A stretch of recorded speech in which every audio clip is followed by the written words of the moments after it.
धाराशिव जिल्ह्यातील सर्व पत्रकारांचे जे लोकशाहीचा चौथा स्तंभ म्हणून ओळखले जातात त्या निर्भीड पत्रकारांचे श्री क्षेत्र तुळजापूर या आई तुळजाभवानीच्या चरणाने पुण्य पावन झालेल्या नगरीत मी मनापासून स्वागत करतो. पत्रकार परिषद घेण्याचं एक प्रमुख कारण असं होतं की तुळजापूर शहराच्या भविष्याच्या दृष्टिकोनातून अत्यंत महत्वपूर्ण अशा तुळजापूर विकास आराखड्याच्या संदर्भात काल परवा दिवशीच या तुळजापूर तालुक्याचे विद्यमान आमदार राणा जगजितसिंह पाटील साहेब यांनी एक पत्रकार परिषद घेतली आणि तुळजापूर शहराच्या विकास आराखड्या संदर्भात माहिती दिली. सर्वप्रथम मी जे तुम्हाला डॉक्युमेंट्स दिलेले आहेत, तुमच्या हातात जे डॉक्युमेंट्स आहेत ते डॉक्युमेंट्स आहेत make KH construction Aurangabad, proprietor Khandoba Hanumantrao Biradar. हे केएच कन्स्ट्रक्शन जे आहे, ह्या केएच कन्स्ट्रक्शनला नगरपालिकेच्या इलेक्शन पूर्वी मला वाटतं 2024 मध्ये नगर उत्थानचं 156 कोटीचं काम एक निविदा काढली होती आणि त्या कामामध्ये दोनच निविदा आल्या होत्या. त्या दोन निविदेमध्ये केएच कन्स्ट्रक्शन यांना ते काम मिळालं, 5% बिलो या दराने काम दिलं गेलं त्यांना. त्यानंतर वर्क ऑर्डर झाली. वर्क ऑर्डर झाल्यानंतर त्यांनी कामात सुरुवात केली. तर हे काम सुरुवात करत असताना त्यांना मोबिलायझेशन ऍडव्हान्स असतो तो 5% आणि इक्विपमेंट खरेदी करण्यासाठी एक 5% ऍडव्हान्स त्याच्यामध्ये तरतूद असते मोठ्या टेंडरमध्ये. तो 15 कोटी रुपये जवळपास त्यांनी ऍडव्हान्स उचलला आणि तो ऍडव्हान्स उचलून त्यांनी काम चालू केलं. काम चालू केल्यानंतर जवळपास 30 ते 35 कोटी रुपयाचं वर्क डन त्यांनी पूर्ण केलं आणि त्याच्यामध्ये त्यांना 30 कोटी रुपयाचे बिल अदा झालं, पेड झालं बिल त्यांना. आणि जवळपास मला वाटतं ते काम बंद होऊन 1-1.5 वर्ष झाले. 1.5 वर्षानंतर त्या कॉन्ट्रॅक्टरनी ते काम आहे त्या स्थितीमध्ये सोडलं आणि ती सर्व जी यंत्रणा होती त्यांची इक्विपमेंट्स जे काय क्रशर लावलं होतं, गाड्या होत्या, त्या सर्व घेऊन त्यांनी निघून गेले. आज 1.5 वर्ष झालं ते काम बंद नगर उत्थानचं. बर, काम अशा ठिकाणी केलेलं आहे. आता मी तुम्हाला ज्या पत्रकाराला वेळ असेल त्यांना घेऊन जातो. काम अशा ठिकाणी केलेलं आहे की तिथे एकही सिंगल घर निर्मनुष्य बसते. आज तिथं प्रायव्हेट लेआउट झालेलं आहे आणि माझ्या माहितीप्रमाणे शासकीय GR असा आहे की याने लेआउट केल्यानंतर त्या जागा मालकाने ज्यांनी लेआउट केले त्यांनी रोड, गटार आणि लाईट याची व्यवस्था करून ते हँडओव्हर करायचं. तर तिथं जस्ट एक महिना 2 महिन्यापूर्वी जे लेआउट झाले होते तिथं ह्यांनी नगर उत्थानची कामं करून घेतली जवळपास 30 कोटी रुपयाची. आज जर तुम्ही तिथे जाऊन बघितलं त्या साईटवर तर एकदम निर्मनुष्य असते. आज 2 वर्षानंतर न्यायालयाच्या समोरचा एक रस्ता मंजूर आहे. आता जे कोर्ट झालेला आहे त्याच्या समोरचाही त्या डीपी मध्ये त्या ह्याच्यामध्ये रस्ता आहे मंजूर, पण तिथं अजून कुठलंही काम झालेलं नाही. म्हणजे जिथं होणं गरजेचं होतं तिथं अजून त्यांनी कुठलंही काम केलेलं नाही. पण जिथं काहीच नाही तिथं तर काम पूर्ण झालेले. हे पत्रकार परिषद घेण्याचा मुख्य उद्देश काय होता हे तुम्हाला पार्श्वभूमी सांगितलं. ठीक आहे, त्यांनी काम घेतलं, वर्क ऑर्डर झाली, काम केलं. आम्हाला काय त्या गोष्टीचा आम्ही त्यावेळेस विरोध केला होता की गावातले रस्ते प्रामुख्याने घेणं गरजेचं होतं. आज आम्ही महाविकास आघाडीची लोक मागील 4 ते 5 वर्षापासून सातत्याने हुतात्मा स्मारक, आता आमचे स्थानिकचे जे पत्रकार आहेत त्यांना माहित आहे, हुतात्मा स्मारक ते पावणारा गणपती हा एक रोड आहे. तो रोड ह्या भवानी रोडला पॅरल रस्ता म्हणून तो होऊ शकतो. ह्या तुळजापूर शहरातली गर्दी नियंत्रण करण्यासाठी कुठेतरी त्या रोडचा चांगल्या ह्याच्यामध्ये उपयोग होऊ शकतो. पण तो रस्ता जाणून बुजून का केला जात नाही. सातत्याने आम्ही उपोषणं केली, धरणं केली, निवेदनं दिली. खासदार साहेबांनी त्याचा पाठपुरावा केलाय. मान्य कैलासवासांनी एकदा हाऊसमध्ये हा प्रश्न मांडला होता मागच्या वेळेस. पण आता तर परवा असा ऐकण्यात आलं, सीओ साहेबांना फोन केला होता की प्राधिकरणाचा जो निधी होता, ज्या प्राधिकरणाच्या निधीतून ते काम मंजूर होतं तो निधीच विड्रॉल करून घेतला शासन. मग मी विचारलं त्याला प्राधिकरण हे बंद केलंय का, तर प्राधिकरण बंद केलेलं नाही मध्ये, फक्त जो निधी होता तो विड्रॉल करून घेतला. मग ह्या रस्त्याचं काय, तर आता नवीन विकास आराखड्यामध्ये मध्ये तो रस्ता आम्ही घेतला असं सीओ साहेबांचं म्हणणं होतं. आता ह्या तुम्हाला जे डॉक्युमेंट्स दिलेत त्याच्यामध्ये तुम्ही थोडस बघितलात तर ह्या केएच कन्स्ट्रक्शननी 155 कोटीचं काम घेण्यासाठी जे काय डॉक्युमेंट्स लागतात ते सर्व डॉक्युमेंट्स फेक आहे. सगळे जाली कागदपत्र बनवलेले आहेत आणि त्याचे सर्व पुरावे दिलेले. म्हणजे ह्याच्यामध्ये तुम्हाला सांगतो, तुम्ही पहिलाच हे घ्या, टेंडर कागदाचा अनियमिततेचा सारांश, तांत्रिक पात्रता सिद्ध करण्यासाठी मेज कन्स्ट्रक्शन यांनी अपेंडिक्स A1 आणि A5 सारा पात्र प्रकल्प या सदरात 46 पानांचे कागदपत्रे सादर केले असून सारा इन्फ्रास्ट्रक्चर म्हणून एक कंपनी आहे. त्या इन्फ्रास्ट्रक्चर कंपनीकडून 162.85 कोटी रुपयाचं उपकंत्राट म्हणजे सबलेट, टेंडर सबलेट करायचं आपल्या इथं हे आहे, सबलेट केला असल्याचा दावा केला.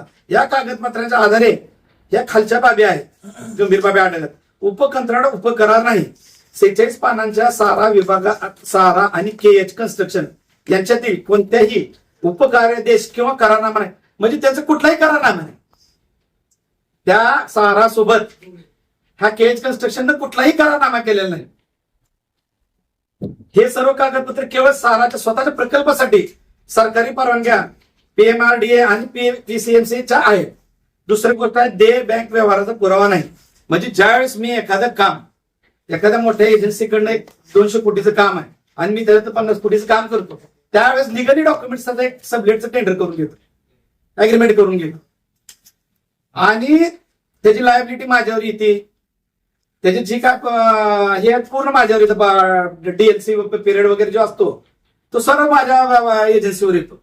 तर त्या पद्धतीने किंवा ज्या वेळेस मेन एजन्सीवर चेक निघतो, पेमेंट निघतं, त्यावेळेस त्यांना त्यांचा TDS वगैरे कट करून जे काय आपले सरकारी जे निकष आहेत त्याच्यात बसवून त्यांना पेमेंट पुढच्या पार्टीला पेमेंट दिलं जातं. तसं तर देय बँक व्यवहाराचा पुरावा एकही नाही. साराने केएचला पैसे दिल्याचा एकही देय बँक हस्तांतरण धनादेश किंवा पावती नाही. वैध उपकंत्राट संबंधात देयकाचा पुरावा अत्यावश्यक असतो. म्हणजे ज्यावेळेस आपल्याला ते डॉक्युमेंट्स त्यांना द्यायचे होते त्याच्यामध्ये ते गरजेचं असताना कुठलीही शहानिशा न करता ते डॉक्युमेंट सोडून घेतले ह्यानी आणि त्यांना ते टेंडर पास केले. तिसरं आहे, सर्व सारा कागद केवळ सरकारी परवानगी आहे. सर्व पानांवर स्वाक्षरी अप्रामाणिक. साराकडून केएचला पूर्णतः प्रमाण कुठलंही कम्प्लिशन सर्टिफिकेट सारा या कंपनीने केएचला दिलेलं नाही. कुठल्याही कामाचं म्हणजे कामच केलं नाही तर कम्प्लिशन सर्टिफिकेट द्यायचा काही संबंध नाही. PPP प्रमाणपत्र नील दर्शवते. भौगोलिक विसंगती तर आहेच. केएच सारा म्हणजे टोटल तुम्हाला दिलेलं आहे. मला ह्याच्यामध्ये जास्त वेळ घालवायचा नाही, ते पूर्ण दिलेलं आहे. त्याच्यामध्ये मागच्या 5 वर्षाचं पूर्ण ऑडिट केएच कन्स्ट्रक्शनचं ह्याच्यामध्ये दिलं ह्या कागदोपत्रामध्ये. तर ह्याच्यामध्ये एकाही ठिकाणी साराचा उल्लेख नाही. साराला पेमेंट दिलेलं किंवा साराकडून आलेलं एकाही जवळपास मला वाटतंय 17-18 पासून 22-23 पर्यंत टोटल आम्ही ह्याचं ऑडिटचं हे घेतलेलं, त्याच्यामध्ये एकाही ठिकाणी साराचा उल्लेख होता. मग हे सगळे फेक डॉक्युमेंट्स आहेत. हे नाही कशासाठी जोडले हे फेक डॉक्युमेंट्स, तर त्या टेंडरला इलिजिबल होण्यासाठी 156 कोटीला पात्र होण्यासाठी त्यांनी डॉक्युमेंट जोडले आणि ह्या फेक डॉक्युमेंट्सवर त्यांनी ते 156 कोटीचं काम घेतलं. आणि हे फेक डॉक्युमेंट्स अधिकाऱ्यांना माहित असताना सुद्धा सार्वजनिक बांधकाम विभागाचे काय जिम्मेदार अधिकारी आहेत, मी त्यांच्याशी फोनवर चर्चा केली. काय जणांचे कॉल रेकॉर्ड आहेत माझ्याकडे, पण मला त्यांना घरी बसवायचं नाही म्हणून मी कधी तुम्हाला देत नाही. पण पूर्ण राजकीय दबावापोटी हे टेंडर पास करायला लावलं. 100% राजकीय दबावापोटी हे टेंडर पास करायला लावलं. हा विषय झाला हा नगर उत्थानचा केएचने केलेला.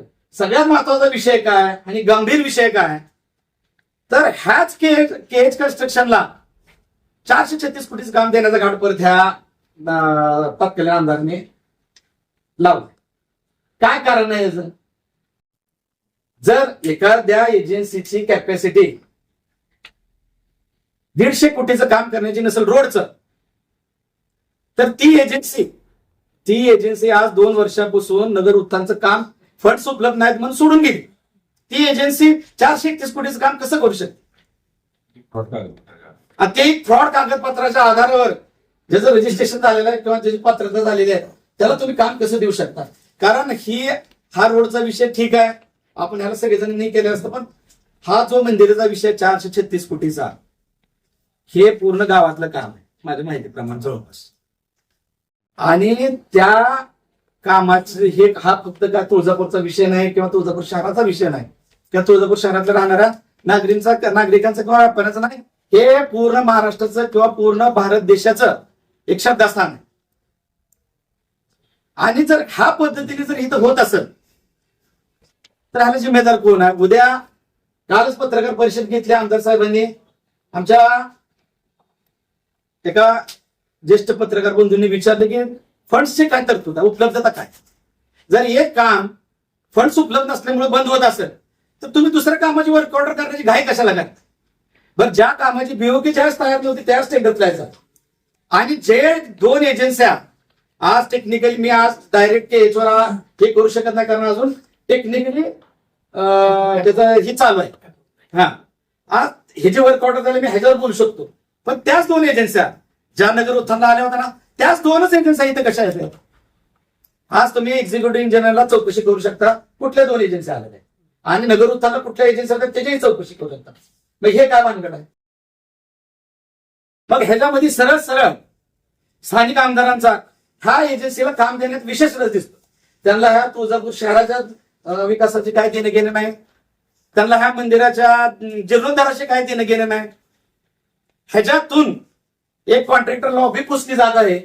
कॉन्ट्रॅक्टर लॉबी पोसा तुम्ही, पण जर त्या कॉन्ट्रॅक्टर लॉबीचा विषय ह्या तुळजापूर तीर्थक्षेत्रात जर येत असेल तर आम्ही जे गावातले काय त्याला विरोधकही म्हणू नका, गावातले एक नागरिक म्हणून, मी नाही गावातला एक सामान्य नागरिक म्हणून बोलतोय, आम्ही गप्प बसणार नाही. कारण सरळ सरळ ह्याच्यामध्ये आर्थिक व्यवहार झालेला आहे किंवा होत आहे हे जाण. त्याच्यामुळं माझा एक स्पष्ट मागणी अशी आहे की हा जे नगर उत्थानचं काम हे जे केएच कन्स्ट्रक्शन करत आहे ह्यांचं ते टेंडर टर्मिनेट करावं, त्यांच्यावर दंडात्मक कारवाई करावी. आणि जर 436 कोटीचं परत त्यांना जर काम मिळत असेल तर कुठल्याही परिस्थितीमध्ये ते काम आम्ही केएच कन्स्ट्रक्शनला मिळवून देणार नाहीत. आणि हा प्रति सुदैवानं एक सगळ्यात महत्वाची गोष्ट काय आहे की हा महाराष्ट्र राज्याचे एकदम सक्रिय, म्हणजे बाबा आतापर्यंत त्यांच्यावर कधीच कुठलाही भ्रष्टाचाराचा आरोप झाला नाही असे देवेंद्रजी फडणवीस साहेब ह्या महाराष्ट्राचे मुख्यमंत्री आहेत. आणि त्यांचं सुदैवानं त्यांचं एक श्रद्धास्थान किंवा कुलदैवत आहे तुळजाभवानी आहे. तसेच राज्याचे उपमुख्यमंत्री, नगर विकास मंत्री, राज्याचे सार्वजनिक बांधकाम मंत्री, उपमुख्यमंत्री एकनाथजी शिंदे साहेब आणि बांधकाम मंत्री शिवेंद्रराजे भोसले यांचंही कुलदैवत तुळजाभवानी आहे. आणि आम्ही तिघांनाही प्रत्यक्षात जाऊन भेटणार आहोत. त्याची वेळ आम्ही मागितलेली आहे. त्यांना आम्ही फॅक्सही केलेले आहे. हे सगळे फेक डॉक्युमेंट जे आहेत हे आम्ही त्यांना फॅक्स केलेले आहेत. आणि वेळ आली तर गावातील सगळे सुशिक्षित नागरिक घेऊन, पुजारी घेऊन आम्ही ह्या तिघांनाही भेटायला जाणार आहेत आणि त्यांच्यासमोर हे संपूर्ण जे घराणं आहे ते मांडणार आहेत. कारण हा विषय एखाद्या कामाचा किंवा एका टेंडरचा नाही, तर हा विषय महाराष्ट्राच्या येणाऱ्या, महाराष्ट्रातून देशातून येणाऱ्या, कानाकोपऱ्यातून येणाऱ्या भाविकांच्या श्रद्धेचा विषय. आज जर एखादी एजन्सी 100 कोटी 150 कोटीचं काम करू शकत नसेल फंडच्या उपलब्धतेनुसार, तर ते 431 कोटीचं काम कसं करू शकत? आणि काम अशा भौगोलिक परिस्थितीमध्ये आहेत सर की तिथं उद्या कुठलीही दुर्घटना होऊ शकते. आमची एकच मागणी आहे आमदारांना, तुम्ही टाइम बॉन्ड ठेवा. फंड्स उपलब्ध झाल्यानंतरच काम चालू करा. आणि जेवढे फंड्स उपलब्ध होतील त्या फंड्सनुसारच ते काम पूर्ण झालं पाहिजे. आज जर 1.5 वर्ष 2 वर्ष झाले काम थांबलेलं आहे, आता यांनी काय प्राइस एक्सक्लेशन घेणार. ह्या प्राइस म्हणजे त्या चालू भावामध्ये ह्या चालू भावामध्ये आज जवळपास 20% फरक, वाढीव भाव. ते नागरिकांचं नुकसान आहे. आपल्या जनतेच्या पैशातून हे सगळे नगर आपले काम होत आहेत, विकास कामं, हे का तुमच्या माझ्या किंवा त्यांच्या कोणाच्याच घरातून होत नाही. हा सर्वसामान्य जनतेचा पैसा. आणि ह्याचा आधी आमची स्पष्ट मागणी आहे, ह्या केएच कन्स्ट्रक्शनवर दंडात्मक कारवाई करावी, ह्यांना ब्लॅकलिस्ट मध्ये टाकण्यात यावं. आणि कुठल्याही परिस्थितीमध्ये हा 436 कोटीचे जे काम आहे ते केएच कन्स्ट्रक्शनला देण्यात येऊ नये. चांगल्या चांगल्या एजन्सी आहेत, आम्हाला कुठल्या एजन्सीला काम देणार आहात ह्याच्यामध्ये बिलकुलही इंटरेस्ट नाही. पण ती काम ते एजन्सी फार मोठ्या एजन्सी आहेत महाराष्ट्रामध्ये, भारत देशामध्ये. ऑनलाईन असं सर ऑनलाईन आहे, त्याला खुली निविदा येते, पण खुली निविदेला सुद्धा आता ही निविदा झालेली कायदेशीर पद्धती नाही का, तुम्ही म्हणता डॉक्युमेंट फेक आहे, तुम्हाला कायदेशीर चॅलेंज तुम्हाला पण करावं लागेल ना. यानं जसं कायदेशीर पद्धत केलं तुम्हाला पण आलेत ना सगळ्यात मोठा मुद्दा असा आहे की त्याची एक म्हणून तुम्हाला पडताळणी एक समिती असते. अशा समितीचा काय अहवाल आहे का, ही कामं घ्यावी किंवा शासकीय समितीचा काय आपल्याकडे अहवाल असा आहे का, किंवा त्याची मागणी केली आहे की समिती 83 नंबर चौकशी किंवा ही समितीचा आम्ही कामांच्या बाबतीत काम बोगस झालेत हा विषय नंतरचा आहे. सध्या मूळ मुद्दा काय आहे की जर तुमची कॅपॅसिटी नव्हती, असं कुठे टेंडर मध्ये किंवा क्लॉज आहे का की पैशाच्या उपलब्धतेत प्रमाणात काम करायचं, कुठल्याही टेंडर मध्ये असा क्लॉज नाही. ज्यावेळेस आपण एखादी वर्क ऑर्डर घेतो एखाद्या एजन्सीवर, तर त्याला त्यावेळ्या कालावधीमध्ये ते काम पूर्णच करावं. हा, नाहीतर त्याच्या दंडात्मक कारवाई करणे हा सरळ आहे. कारण हे जे नुकसान होत आहे आता प्राइस एक्सप्रेशन मुळे, किंवा आता नवीन एक पद्धत चालू झाली, जरी एक्सप्रेशन असलं तर आता नवीन पद्धत चालू वर्किंग एस्टिमेट काय म्हणजे बरं. आता काय वर्किंग एस्टिमेट, फंड उपलब्ध किती आहेत, चालू बाजाराप्रमाणे आपण किती काम करू शकतो, मग त्या ते 2-3 रोड आपल्या पण कमी होते. मग ह्या गोष्टीला कायदेशीर प्रोसेस तुम्ही कसं, आता ही इथूनच सुरुवात केलेली आहे. नगरपालिका जिल्हा परिषद झाल्यानंतर ही आमची पहिलीच पत्रकार परिषद, सुरुवातच इथून आहे. आणि तुम्हाला तुमच्या मदतीची किंवा तुमच्या ह्याची फार आवश्यकता म्हणूनच आम्ही ही पत्रकार परिषद घेतलेली आहे. हे जे फेक डॉक्युमेंट्स आहेत हा मूळ मुद्दा आहे. दुसरा मुद्दा आहे की त्याच्यावर दंडात्मक कारवाई का. आणि तिसरा मुद्दा, महत्वाचा मुद्दा आहे की जर त्याची कॅपॅसिटी 150 कोटीचं काम करण्याची नसेल तर त्याला 450 कोटीचं काम कसं करू शकतो. आणि जर तुम्हाला त्याला काम द्यायचंच आहे, तुमचा एवढा आग्रह आहे, तुमचा काय पर्सनल इंटरेस्ट आहे, तर कमीत कमी एक टाइम बॉन्ड द्या. सारावाल्याचा काय रोल आहे, सारावाल्याचे डॉक्युमेंट जोडलेले आहेत त्याला, डॉक्युमेंट जोडले. सबलेट सारामध्ये मी ज्यावेळेस त्यांना 150 कोटीचं काम करायचं होतं, सिव्हिल टाइप ऑफ वर्कचा जे क्लॉज असतो किंवा तेवढं काम बीड कॅपॅसिटी जी असते, त्या बीड कॅपॅसिटी मध्ये साराकडनं मी 162 कोटीचं सबलेट मध्ये तेवढं काम केले ह्या पद्धतीचं. आणि यांच्या दोघांचं ट्रान्झॅक्शन काय, 1 रुपयाचं काम, ते तुम्हाला दिले एक ही करार नाही, अग्रीमेंट नाही, सगळे फेक डॉक्युमेंट जोडलेले. बरं, त्यांचं 5 वर्षाचं जे ऑडिट आहे त्याच्यामध्ये साराला 1 रुपया दिलेला किंवा साराकडून 1 रुपया कुठेही उल्लेख नाही. 5 वर्षाचं मी तुम्हाला पूर्ण त्यांचं ऑडिट केलं. आणि ज्यावेळेस मी कार्यकारी अभियंत्यांशी चर्चा केली, हे केलं, तर स्पष्टपणे सांगतो तुम्हाला, त्यावेळेस जे कार्यकारी राजकीय दबावपोटी त्यांना हे टेंडर ऍक्सेप्ट करावं लागलं असं स्पष्ट करताय. तुम्ही हे करताय, तुम्ही नेमकं करताय कोण, तुम्ही नाव घेत नाही. स्थानिक आमदार स्पष्ट बोलवलं ना, स्थानिक आमदार राणा जगजितसिंह पाटील साहेब यांच्या दबावामध्ये कुठलंही एजन्सी इथं काम करायला सध्या यायला तयार नाही. आणि त्यांचा पर्सनल इंटरेस्ट ह्या एजन्सीला काय आहे देण्याचा ते त्याने सांगावं. का केएच शिवाय दुसरं कुठलीच एवढी मोठी एजन्सी नाही का महाराष्ट्रात किती कंपन्या आहेत, किती कंपनी, 6,000 हजार कोटीचं काम करणाऱ्या कंपनी.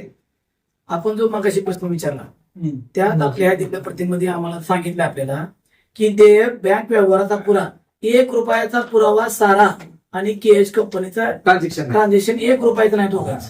सबलेट कसं केले तुम्हाला जो 2 नंबरचा मुद्दा दिलाय त्याचं कारणच ते आहे.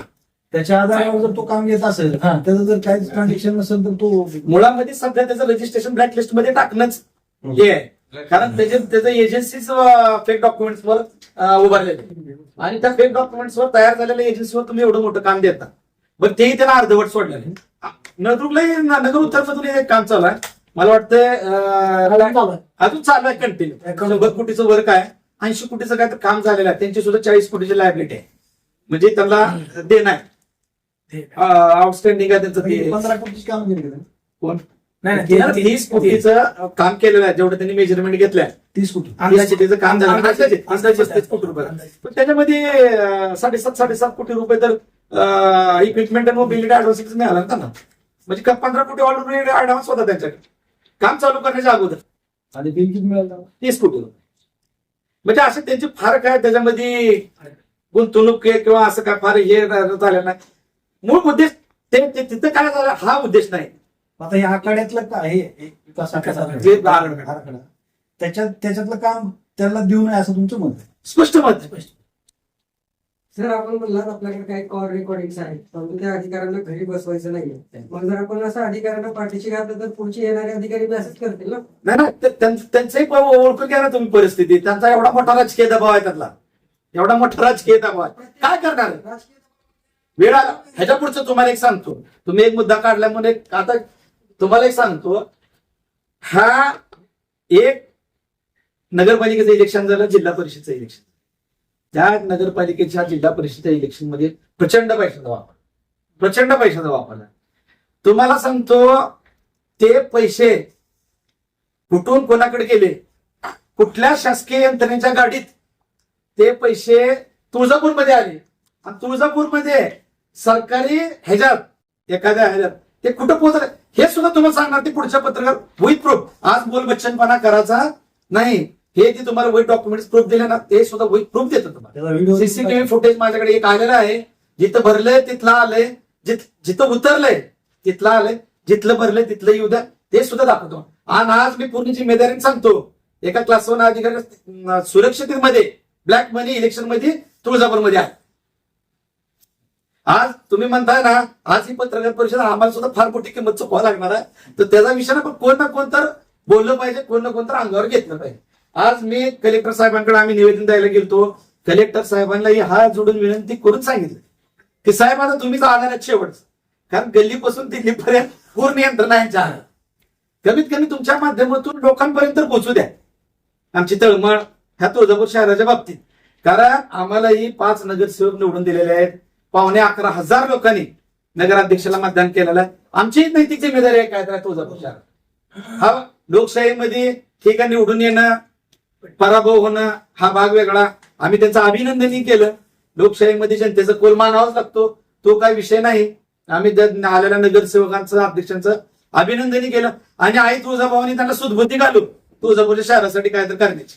आम्हाला काय त्या बाबतीत बिलकुलही राजकारण करायचं नाही.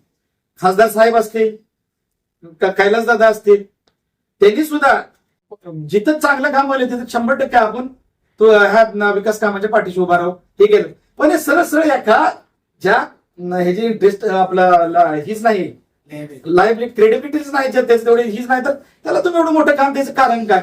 आणि पत्रकार जे प्रश्न विचारतात ना, नामदार साहेब अशी उत्तर देतात. आता आमच्या दादानेच विचारला होता प्रश्न, किंवा फंड्स काय पॉलिसी बदलली, मग 70,000 कोटी रुपये देयक देणार सध्या. माझ्यापेक्षा जास्त तुम्हाला माहिती आहे, 70,000 कोटी महाराष्ट्र कंत्राटदार संघटनेनं जेवढे काय पूर्ण सरकारी कामं करतात त्या संघटनेनं काम बंद आंदोलन केले जातं 15 तारखेला. कुठलंही काम करत नाही सरकारने. देत पहिला मार्च आहे ज्याच्यामध्ये सरकार फंड उपलब्ध नव्हतं. आणि जर 70,000 रुपयाचं देयक जर तुम्हाला देणं होत नसेल महाराष्ट्र असताना, आणि तुम्ही इथं 436 कोटी काम, त्याला कुठे तर टाइम बॉन्ड कार्यक्रम असला पाहिजे ना. आता केएचने जे टेंडर भरलं त्याला स्पर्धक कुठली कंपनी नव्हती का? ज्या 3 कंपन्या नगर उत्थानला भरल्या होत्या, जे टेंडर कंपन्या आहेत, त्या 2 कंपन्या इथं भरलेल्या आहेत आता 436 ला. आणि केएच कन्स्ट्रक्शनलाच ते काम येणार. मी आज तुम्हाला वाजून सांगतोय, हे तुमचा आरोप आहे की सगळं मॅनेज टोटल मॅनेज आहे ह्याच्यामध्ये. ही ओपन निविदा असली तरी सुद्धा ह्या माननीय आमदार राणा जगदीशभाई पाटील यांच्याच आधिपत्याखाली हे नगर उत्थानचं आणि तसंच या मंदिराचं जे काम होणार आपल्या विकास आराखड्याचं त्यांच्या आधिपत्याखाली होणार. आणि आमचा 100% ना 1000% विश्वास आहे की केएच कंपनीलाच काम मिळणार आहे. मंदिरात सध्या काम चालू आहे, त्याच्या संदर्भात तुमचं काय मत आहे? मंदिराच्या कामाचं तर असा विषय आहे की ते पुरातत्व विभागाचं काम आहे, त्याला कुठलेही त्याचे रेट्स ठरलेले नसतात. आर्किओलॉजिस्ट कुठलेही आता आपल्या टेंडरला जसं आहे बाबा एखाद्या विटेची किंमत 10 रुपये आहे, सिमेंटाच्या बॅगची किंमत, तसं ते पुरातत्व विभागाच्या कुठलेच रेट ठरलेले नसतात. ती एवढा अनागुंदी कारभार आहे सगळं त्याला. तर म्हणजे तुम्ही म्हणजे मलाही त्याच्यातली जास्त जोपर्यंत मला परफेक्ट त्याच्यातली काय माहिती कळत नाही तोपर्यंत मी हे बोलणं उचित नाही. पण मी सांगतो ती तर एवढा अनागुंदी कारभार आहे सगळा की काय म्हणजे त्याला ते काय विचारलं तुम्ही पत्रकार म्हणून, तर तुम्हाला काय माहिती आहे मला सांगायचं. आज एवढा पत्रकार परिषद आहे ज्या चव्हाण साहेबांच्या कार्यकाळात आज मी अभिमानाने सांगतो, स्वर्गीय माजी मुख्यमंत्री विलासराव देशमुख साहेब यांनी श्रद्धेपोटी ह्या तुळजापूर विकासाला जो निधी दिला चव्हाण साहेबांच्या कार्यकाळामध्ये एक चांगली कामं झाली. आज पापनास तीर्थ आमच्या संजय खोरुदनी त्यांना विचारलं होतं की पापनास तीर्थ का ओपन करतात, तर जसे तसे पडून आहेत तसे प्रत्येक धर्मशाळा एवढे फंड्स आणि नवीन तुम्ही टेंडरवर टेंडर बरोबर निधी उपलब्ध नसताना आज तुम्ही मला सांगा, सार्वजनिक बांधकाम असेल, इरिगेशन असेल, जिल्हा परिषद असेल, नगरपालिका असेल, आज जर तुम्ही त्याचं देयक काढा केलेल्या विकास कामांचं किती आउटस्टँडिंग आहे, तरी सुद्धा तुम्ही आता हे सुरू आहे ते तुळजाभवानीच्या तिजोरीतलं आहे ना आता. त्याचा तर काय राज्य वाचवायला पाहिजे ना. स्वनिधीतला तुळजाभवानीमध्ये.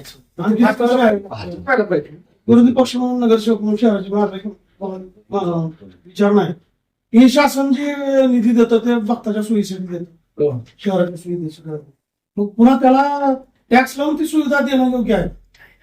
त्यासाठीच आम्ही वेळोवेळी उदाहरणार्थ कल्लोळ बांधलेला असेल हो पहिल्या तेच विकासाला, बोलतो तुम्हाला. किंवा हे पार्किंगची जी पार्किंगचा चार्ज घेतला जातो, अशा प्रकारचे टॅक्स असावेत का शहरामध्ये? टॅक्स असावा का? 100% नाही, 200% नसले पाहिजे. येणारा भाविक हा तुळजाभवानी मंदिरात जो येतो ते सगळे काय पैसेवाले नाहीत. आपल्या तुळजाभवानीला खेटा करण्याची एक पद्धत आहे. मागील हजारो वर्षापासून कर्नाटकातले भाविक असतील किंवा आपल्या ग्रामीण भागातले भाविक असतील, तेलंगणातले भाविक असतील, हे खेटा पद्धतीनं पौर्णिमामध्ये चालत येतात आणि त्या लोकांना या कल्लोळ तीर्थामध्ये 30 रुपये काहीतरी पावती फाडली जाते. आणि हे सुद्धा त्यांनी बीओटी तत्वावर न ओपन टेंडर देता त्यांनी प्रशासनाच्या काळामध्ये दिलेला आहे. त्याची सुद्धा मागणी केलेली आहे. आणि दुसरा विषय असा आहे की आत्ताच आपला जो चैत्री पौर्णिमेमध्ये जी यात्रा झाली त्या यात्रेमध्ये माननीय उपाध्यक्ष साहेब यांचे आणि भाविकाचे भांडण झाले आपल्याच माध्यमातून आम्ही पाहिलं. परंतु यात सर्वात मोठी चूक आमचं नगर परिषद प्रशासनाची चूक आहे. जे यात्रा अनुदान या नगर परिषदेला मिळते त्याच्यानुसार किमान दिशादर्शक फलक जे ज्या ठिकाणी भाविकांना पार्किंग लावण्यासाठी, मंदिराला दर्शन मंडपला जाण्यासाठी, मंदिराला बाहेर येताना त्याला तिथं आलेला भाविक मंदिरातून बाहेर आल्यावर त्याला पार्किंग हुडकावं लागते की बाबा 1 नंबर पार्किंगला जाऊ, 2 नंबर. कारण येणारा भाविक हा नुसता मराठी भाषेतला नाही तर तो तेलुगू असतो, कर्नाटक असतो, या सर्व दिशादर्शक भाषेत हे फलक तुळजापुरामध्ये असणे आवश्यक आहे. आपण तुळजापूर शहरातील या नागरिकांना आणि येणाऱ्या भाविकांना प्राथमिक गरजा देणं गरजेचं आहे. नाही पण हे टॅक्सच्या संदर्भात टॅक्स असावा का? नाही, 100% टॅक्स नसला पाहिजे. कारण तुळजापूरला यात्रा अनुदान प्रमाणात भरपूर पैसे येतात. 5-5.5 कोटी रुपये आपल्याला या धर्तीवर, यात्रा अनुदान धर्तीवर आपल्याला दरवेळेस नगरपालिका पैसे मिळतात. दुसरा मुद्दा एक आमच्या निदर्शनास आला आहे. प्रेसचा विषय वेगळा आहे, परंतु आम्ही त्याबद्दल एक बातमी कळवणार होतो. 13-14 वर्षाची मुलं ते भाविकांना लुटतात. पार्किंग मधून मंदिराच्या पायरीपर्यंत घेऊन जातात की आम्ही तुम्हाला डायरेक्ट थेट सोडतोय आणि तिथं त्यांच्या संघ भांडण जातात. ते बाहेरचे भाविक काय बोलणार त्यांना? आम्ही शोधतो त्या दिवशी. ह्या गोष्टी सुद्धा तोही विषय आम्ही प्रायोरिटी ना तो विषय म्हणजे पुजारी मंडळामध्ये आम्ही सातत्यानं मांडतोय. पुजारी मंडळ जे आहे आमच्या पुजाऱ्यांसाठी काम करणार, त्याच्यामध्ये कलेक्टर साहेबांसोबत पुजारी मंडळाचं त्याच्या विषयावर आमची कंटिन्यू चर्चा चालू आहे आणि त्या आम्ही होता होईल तेवढं थांबवण्याचा प्रयत्न करतो. आता कसं झालेलं आहे की प्रचंड गर्दी वाढलेली व काय करते आणि आजूबाजूचे 10-12 खेड्यातली जी मुलं आहेत ती येतात तिथं आणि एखाद्या भाविकाला का फोटो बोलून बाबा आम्ही डायरेक्ट नेतो, पैसे द्या काय म्हणून असं नेतात. थेट शिवाय देतील ते हा आहे, पण त्याच्यामध्ये मूळ जे पुजारी आहे ना त्यांचा तो रोल नाही. मूळ नाही. आम्ही स्वतः पोलीस स्टेशन पुजारी मंडळाच्या माध्यमातून आम्ही स्वतः पोलीस स्टेशनला हे केलेले, पण त्या लोकांवर तात्काळ कारवाई करा, त्याला अटक करा, त्याच्यावर केसेस करा आता स्पष्टपणे सांगितलं. त्याच्यामध्ये पुजाऱ्यांचा रोल नाही. अजून एक महत्वाचा विषय असा राहिला. परवा मुंबईमध्ये प्राधिकरणासंदर्भात एक बैठक झाली. त्या बैठकीमध्ये पालकमंत्री अध्यक्षस्थानी असताना त्यांनी तिथं बैठक सर्व आमदार साहेब आणि जे आमच्या इथले अधिकारी वर्ग आहेत त्यांना बोलवलं. परंतु हा प्राधिकरण जे होत आहे ते तुळजापूर शहरामध्ये होत आहे. परंतु नवनियुक्त नगराध्यक्ष असतील, ह्या तिन्ही पुजारी मंडळाचे अध्यक्ष असतील, यांना त्या मीटिंगमध्ये बोलवलं गेलेलं नाही. आणि तुळजापूर शहराला ह्या प्राधिकरणात काय होतं हे कळणं अपेक्षित आहे. आणि ज्यावेळेस आपण लोकशाहीचे 4था स्तंभ पत्रकार बंधू आहेत, आपण आमदार साहेबांना ज्यावेळेस प्रश्न विचारतो त्यावेळेस ते काय म्हणतात, आपण जे विषय घेतले त्या विषयावर बोला. तर आज आम्ही तुळजापुरातील पुजारी असतील, नागरिक असतील, व्यापारी असतील, सर्वजण संभ्रमात आहोत की तुळजापूर शहरामध्ये आराखडा तो होणार आहे, हा कुठल्या पद्धतीने होणार आहे, कशा पद्धतीने होणार आहे याचं प्रदर्शन म्हणजे सगळ्या तुळजापुरात झालेलं नाही. सगळ्यात मोठा धोका आम्हाला तुळजापुराचा तो वाटतो. त्याच्यात सगळ्यात महत्वाचा एक विषय काय, मी आमदार महोदयांना एक विनंती करतो. आता काय होतंय की पत्रकार परिषद झाली, त्याच्यामध्ये परत एक दोघ जण कोण तर येते ते पत्रकार परिषदेमध्ये ते बेछुटा आरोप आहेत, खोटे आरोप आहेत.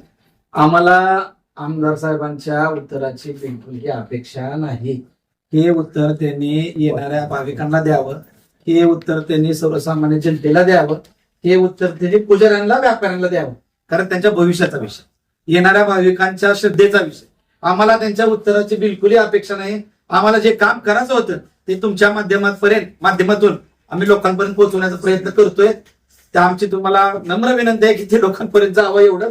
आणि जे उत्तर द्यायचंय ते त्यांनी येणाऱ्या भाविकांना द्यावं, ह्याच्यातून द्यावं, सांगावं किंवा काय टाइम बॉन्ड कार्यक्रम आहे किंवा काय करणार. याच्यावर तुमची पुढची स्टेज काय एवढं करून कुठं बसणार? जर KX लाच काम मिळालं तर ते आम्ही आंदोलन करू, उपोषणाला बसू. काय आता जर तुळजापूरच्या पुढच्या भविष्यासाठी काय पणाला लागायचं ते लागू द्या, ह्याच्यामध्ये एखादा जीव गेला तरी हरकत, पण आता ह्याच्यातून बिलकुलही माघार नाही. आपण एक पत्रकार परिषद घेत आहे, याची किंमत मोजावी लागणार आहे. म्हणजे डेटी का आपण काय काम माझ्यापेक्षा जास्त तुम्हाला माहित आहे ना, आपल्याला काय वाटतं? सगळं महाराष्ट्राला माहित आहे. आज मला एका गोष्टीचं उत्तर द्या तुम्ही. 80% राजकीय कार्यकर्ते एकाच पक्षात आहेत. 80%. त्याचं कारण काय तुम्ही उत्तर द्या. भीतीपोटीच आहेत, जेणेकरून आमच्यासारखे काय आता आडव्या डोक्याची येडे थोडे राहिलेले आहेत जे प्रयत्न करतात. का तुम्हालाही माहित आहे माझ्यापेक्षा जास्त. आता हा तुमच्या माझ्या सर्वसामान्य जनतेपर्यंत गेलेला विषय.